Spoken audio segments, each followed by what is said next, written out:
Hello everybody. Next up we face Mike Dean at home on Sunday. It's the later 4:30 p.m. game for once, which will at least mean a decent hangover lie-in on Sunday, just for once.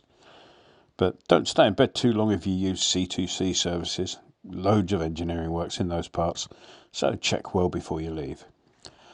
So, Arsenal, who nominally at least are our opponents. Well, they've won their last two games, but those were against a woeful Chelsea and an even more woeful Manchester United. A quick look at the previous three saw them get walloped 3-0 at Palace, beaten 2-1 at home by Brighton, and 1-0 away at Southampton. So all a bit Jekyll and Hyde, you might say. The two recent wins have got them into fourth spot at the time of writing, with 60 points from 33 games, which is two clear of Spurs.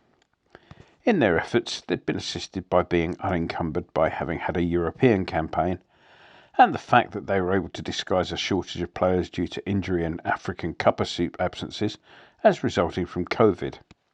Tellingly, when it was realised that the proverbial was being taken, the authorities tightened up on the rules, but only well after that horse was well and truly out of sight from that particular stable door.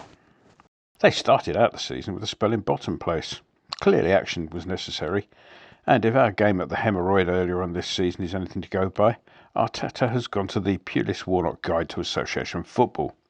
Diving that would make even Liverpool blush, face clutching and general feigning of injury all seem to be the order of the day, all of which is a worry given the bent official we've got in charge this weekend, more of which later.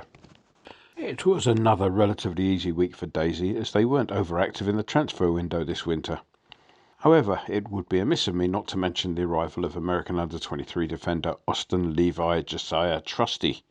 Not because he'll feature in this match, they loaned him straight back to Colorado Rapids, but because he has a splendid name, and also has a spell with the equally splendidly named Bethlehem Steel under his belt. Presumably they have a management committee of three wise men rather than a single head coach. On the injury front, Bukayo Saka will be available following a thigh injury. However, defender Kevin Tierney will be out with a genuine knee injury that will require surgery. Whilst out, he should reflect on his position and maybe think on it as some form of retribution from the footballing gods for his face-clutching antics, which were designed to try and get a fellow professional sent off. I wouldn't hold your breath, though. The most interesting thing happened to them this season is the departure of Aubameyang, following the stripping of the captaincy for disciplinary reasons. Perhaps Aubameyang got as bored with them as I have, which is why I'm moving on early to the wild and wacky world of association football. Even Hartlepool are more interesting than Arsenal this week. Mark Shelton will be missing from their side this weekend. Why, I hear you ask? Hamstring? Knee ligaments? Trendy metatarsal? Nope, none of those. The lad got a cotton bud lodged in his ear, affecting his balance organs, causing dizziness. The BBC's report on the injury is really helpful, showing a picture of an ear and a cotton bud, just in case we couldn't visualise the position. That's worth the licence fee alone.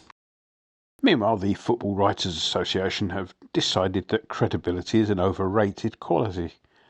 A couple of seasons ago, the Liverpool supporters among their membership decided that although Kevin De Bruyne was having the sort of season that arguably made him the best player in Europe, if not the world, they would give their annual Footballer of the Year award to the talent-free mediocrity that is Jordan Henderson. This year they've gone the full Monty in giving it to diving cheat Salah. Next time you see a newspaper article bemoaning diving, if you get a chance, ask the writer who they voted for. On to us then. Well, we didn't play our best on Thursday, that's for sure, but we also had next to no luck at all.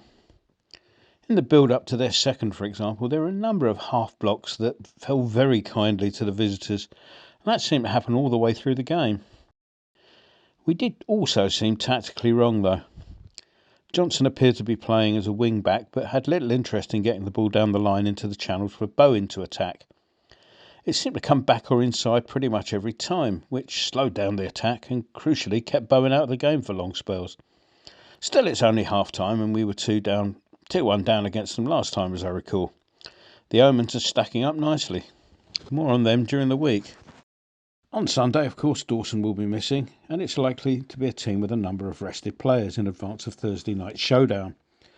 Thankfully, Zuma's back, increasing the number of central defenders available to us by 100%. Maybe we'll put Johnson back in the middle where he acquitted himself so well against Chelsea. Predictions? Well, that's superfluous. We've got Mike Dean as referee, so the score will be whatever he wants it to be. And I refuse to waste £2.50 on any match in which he takes part, on the grounds that the result is unlikely to be a fair and honest reflection of the two sides taking part. After all these years, it'd be nice to think that one of his corrupt decisions would actually benefit us for once. But you just know it won't. So, Mr. Winston, my money is staying firmly in my pocket. And you, dear reader or listener, will have to make your own mind up as to the result. Unless, of course, you're Mike Dean, in which you already know what it is. Enjoy the game. So we're here in the offices of a Late Late Show with the host of a Late Late Show, James Corden. Hi. Big West Ham fan. Yes. And big knees up Mother Brown, man. Yeah. Get on the forum at kumb.com. Come on, you irons.